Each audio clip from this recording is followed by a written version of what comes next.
time for another round of brandy. Candid conversations over cocktails about all things brand with your hosts, Riley Newman and Scott Saunders, the brand developers behind Motif Brands. Welcome back to another round of brandy.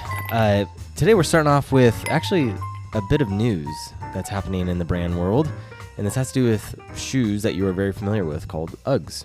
It turns out that Deckers, which is the large American, really kind of conglomerate of a bunch of different shoe brands, they own UGG, and there's an Australian brand called UGG. And for the last 10 years, they've been going back and forth over a lawsuit, fighting over the word, which is actually very interesting from a brand standpoint because you have an Australian company shipping to America, which is now a territory that's protected for the American UGG that has a trademark on the word. Which is interesting, though, because the one from Australia, and the word UGG is an Australian word, right?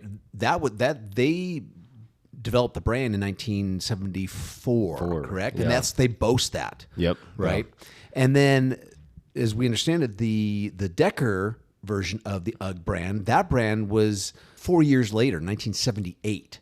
So the American Uggs that we know, or and I guess there's both, and that's if you look at the brands, the logos, very confusing. They use the same copperplate Gothic typeface, but the American version, the Decker version of UGG, has a center G is larger. Yeah. And so if you run across what we think are all Uggs, if you look at the logo on the back of the heel, the larger G in the center, that's the American Decker versus the true Australian UGG company. Oh, what's crazy is I guess in Australia they call them, it's a shoe type. It's called Uggs, lowercase, UGGS, and it's lambskin shoes, just like we call tennis shoes or sandals. And so it was actually a generic terminology. So now you have Decker won the lawsuit apparently today. So now UGG, Australian UGG, the since 1974 brand, they are being forced to rebrand all shipments that are going to America, which I'm sure is probably one of their bigger markets.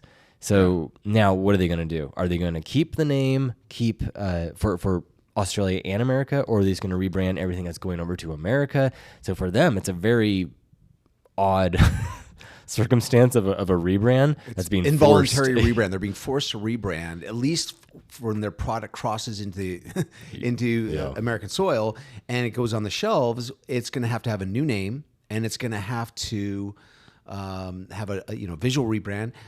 So it'll be very interesting to see. Time will tell next year, I think, how they respond as a brand. How they're having to pivot. Yeah, and we've talked about this before: brand pivoting and how do you handle it? And so I'm not sure there's any right answer. I wouldn't even begin to know. It's like this news just dropped today. I was like, whoa, that's interesting. The CEO, he came out and made a little video on social media, and he was saying how this is, it's a huge tragedy for them as a company.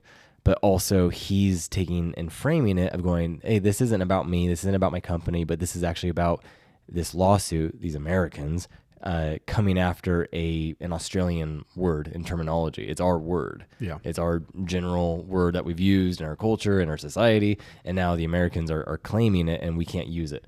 So he's already trying to reframe it as something that's, which he could, rile up support behind that and maybe even, hunker down with his audience of true Australians. It'll be very interesting to see. But hey, we're not talking about something else today. And taking a little shot today, a little shorter segment, because we want to talk about how a brand can come alongside the audience in some way to capitalize on sometimes a strong emotion or a strong driver for the audience and say, yeah, we get you, we understand you. And the audience can go, wow, they get me, right? Yeah, they understand me.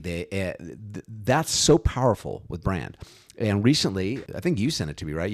You found it on Instagram and forwarded it to me, and it was a move that Domino's did, right? Yeah, and it's actually so if you're familiar with the video game industry, is that developers are kind of notorious for always delaying launch dates of games, and they're always big AAA games, ones that are huge. The public is foaming at the mouth for, and they go, oh, it's going to come out in September, or now, now it's been pushed out because if it's not right, it's not right. If it needs more development time, we've seen obviously, Riley, and you can tell our excitement levels increased because now we're talking about gaming. We're both big gamers, but when we've seen the effect of when video games, when publishers are demanding a due date and the developers give them a product that is less than polished, and it can backfire. And the video game industry is so big and we're so much that, we're talking of millions of dollars in lost sales. Oh, yeah. If it's a buggy product, if it gets bad press, bad review, because it just wasn't fully baked. It's a lot on the line. Right. And the launch date, there's been plenty of games that have flopped on launch, and it leaves a bad, taste in the mouth of the consumer, and sometimes they just don't get up on their legs. Big frustration, Yeah, big it's a thorn in the side of huge- all gamers is sometimes when you're looking forward to a game, they'll be coming out later, and then all of a sudden it's pushed out another 6 months, and you're like, Yeah. you'd already taken off, planned to take off some vacation time at the office to account for that release. Well, no, I've heard about that. I heard when Grand Theft Auto 6 was announced for potentially next fall. Gamers are already looking at the initial release window they have and booking time off because they're gonna just sit at home, burn some zoning out for PTO a time day at or home two. playing, Grand Theft Auto 6. So there's a lot of anticipation regarding release dates, but there's also a lot of failure on actually delivering on that. So Ubisoft, who makes Assassin's Creed, they released a letter saying, "Hey, sorry, it's going to be delayed." Their next big one, which is Shadows, which is Right. the one that has Highly been in development anticipated. for a couple of years now. They dropped hints. Everyone knows about this one. It takes place in feudal Japan.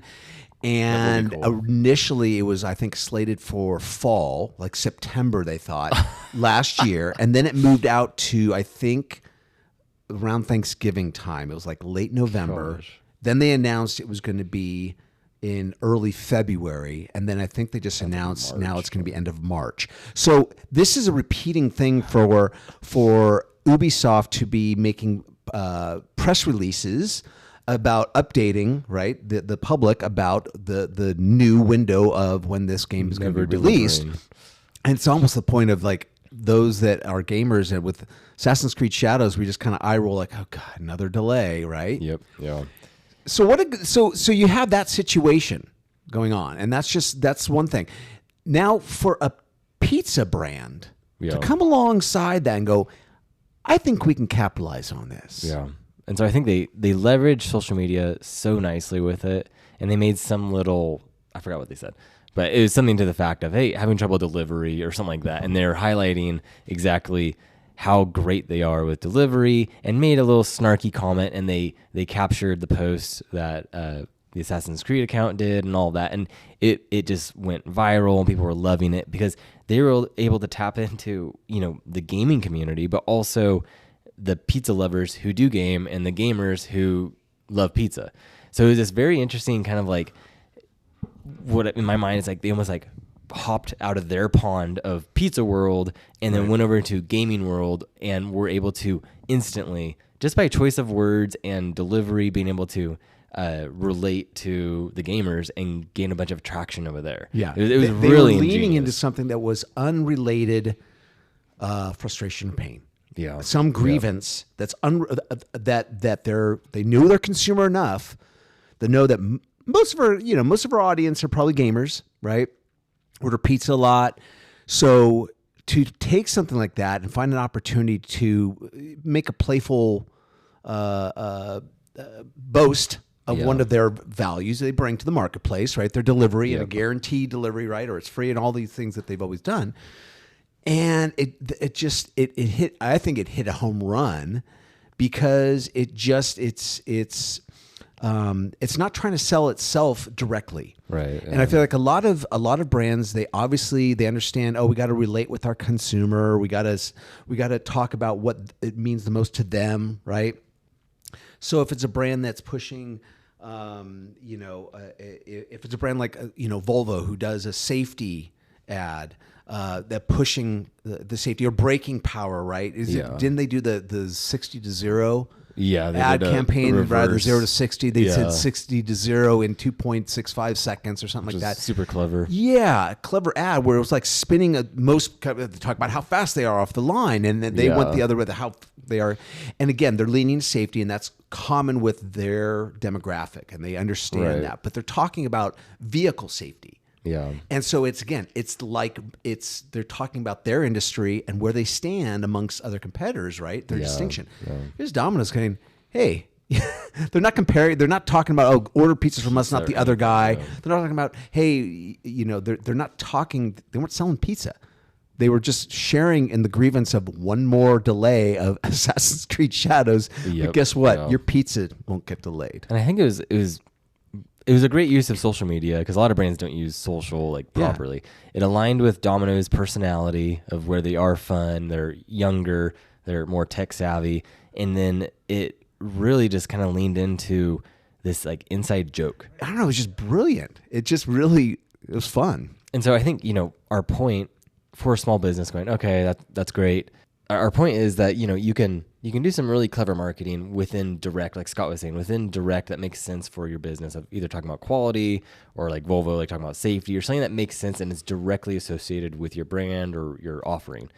But you can also get creative and look at kind of like what's in the pond next door, or maybe a pond that's serving a similar audience. And you go, okay, what could I say or connect with that's going to either highlight a gain, something that we can all get along and vote together on, or it's going to be kind of like this, where there's a pain or something in the market where people can also gather around and agree to it and go, oh yeah, that is frustrating. It's a pain. And we all agree on that. Right. And so then you get your brand, your business, be able to go, hey, I can relate to, maybe someone in the racing world, or someone in, the, I don't know, basketball, or someone in sports. It's looking at the audience, your consumer's lifestyle. The brand is saying to the consumer, we're into the same things. Yeah. And again, that's when a brand can insert itself into the consumer's mindset, that the brand is part of its lifestyle. Yep. Yeah. 805, the beer company, does it great, because if you look at their billboards, it's just the 805 logo, and then it's a shot of a guy standing next to his motocross, or a skater that's about to drop into a bowl, or a guy about to go out with his surfboard. And there's no text. They're not selling beer. They're selling the lifestyle. So in a positive way, people that are into that lifestyle, and many of them are crossover, right? If you're into motocross, you might also skate or whatever. Those types of things, they're speaking, I'm part of your lifestyle. So the same thing goes with that frustration or pain, is that it's like when you have an inside joke, right?